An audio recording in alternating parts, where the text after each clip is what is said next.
The night glows with neon, reflecting off rain-slicked streets in the San Fernando Valley, the other dream factory.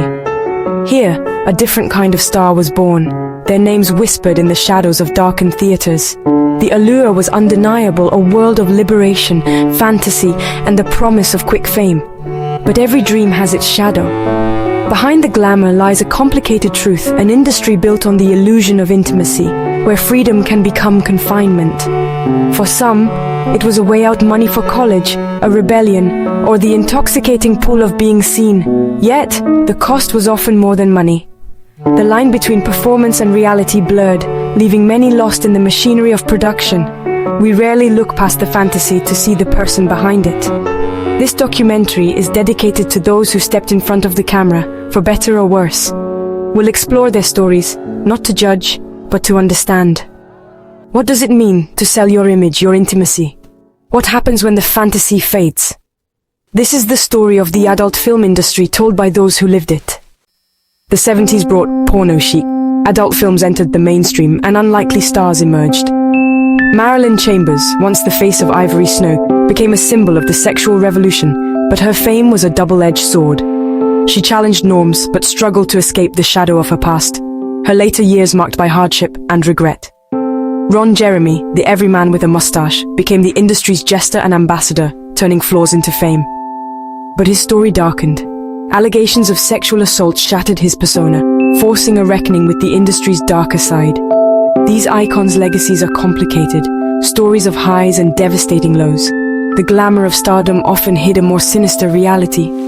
Their lives revealed the fragility of fame in a world built on fantasy. The golden age was never as golden as it seemed. Behind every icon, there's a cost that lingers long after the spotlight fades.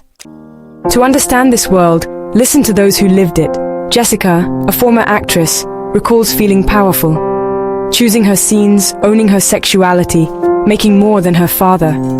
For a while it felt liberating, but Mark, a decade-long performer, describes a different reality.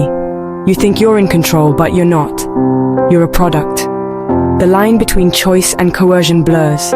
Consent becomes a negotiation. Many enter with agency, believing in empowerment, but the industry's power dynamics can erode that sense of control. Modern stars use social media to build their own brands, bypassing old gatekeepers. Yet the pressure to perform and please remains immense. Consent is ongoing, boundaries are tested, and the emotional aftermath is rarely seen. The camera captures staged intimacy, not the doubts or the cost. Can an industry built on selling fantasy ever be truly empowering for its performers? The paradox remains. Empowerment and exploitation often inseparable. The answer is as complex as the people themselves. Linda Lovelace's story is the industry's darkest cautionary tale. Her fame from Deep Throat masked years of abuse and coercion. Her testimony exposed the vulnerability of performers. Many speak of disconnection from their bodies, intimacy reduced to a job, and personal relationships strained. The stigma is heavy. Fame in one world becomes a barrier in another, with digital ghosts haunting every attempt at a new life. Physical risks, relentless pressure to maintain appearances, and emotional fallout are constant. The industry has improved safety, but the fundamental risks remain. The price of fantasy is paid by performers in ways both visible and invisible. The cost is rarely counted by the audience. The internet shattered the old studio system, giving rise to platforms like OnlyFans. Now, performers control their content, set prices, and build direct relationships with fans. Figures like Angela White embody this new era, entrepreneurial, outspoken, and in control. The promise: more autonomy, safety, and equity. But new pressures have emerged. Constant content creation, online harassment, and the algorithm's relentless demands. The job never ends. The line between work and life blurs further. Is this true liberation, or a new form of self-exploitation? The platform has changed, but the transaction is the same, selling fantasy, bearing the weight. The ghosts of the old industry linger in the code. The adult film industry is a story about desire, ours and theirs. Our consumption fuels the machine, but we rarely consider the people behind the product. What is our responsibility? Are we complicit in harm, or supporting empowered choices?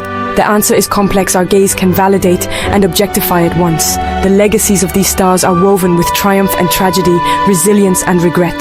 Behind every fantasy is a human being with a story and a price paid. We owe them empathy, not judgment. Their stories are about more than sex, they're about the search for meaning and belonging.